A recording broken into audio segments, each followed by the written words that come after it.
మనం అలా అనేది నిలబడలేని వాళ్ళు కూర్చోండి, నిలబడలేని వాళ్ళు కూర్చోండి.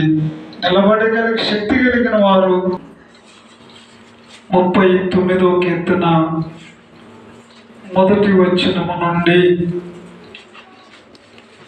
8వ వచనము వరకు చదువుకుందాము.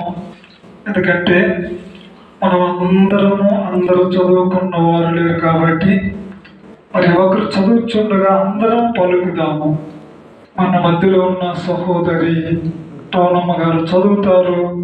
మొదటి వచనము నుండి 8వ వచనము వరకు చదువుకుందాం. సహోదరి చదువుతుంది. మైక్ తీసుకుంటాం.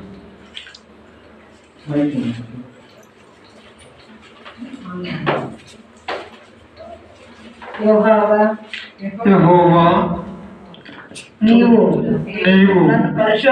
నన్ను పరిశోధించి తెలుసుకొని ఉన్నావు. నేను కూర్చుండుట నేను లేచుట నీకు తెలియను. నా తలంపు పుట్టుక మునిపే అందరూ పలకాలి. నా తలంపు పుట్టుక మునిపే నీవు నా మనసు గ్రహించి ఉన్నావు. నా నడకను నా పడకను నీవు పరిశీలన చేసి ఉన్నావు. నా చర్యలన్నిటినీ నీవు బాగుగా తెలుసుకొని ఉన్నావు. యెహోవా, మాట నా నాలుకకు రాకమునిపే అది నీకు పూర్తిగా తెలిసి ఉన్నది. వెనుకకును ముందును నీవు నన్ను ఆవరించి ఉన్నావు. నీ చెయ్యి నా మీద ఉంచి ఉన్నావు. ఇంటి తెలివి నాకు మించినది. అది అగోచరము, అది నాకు అందదు.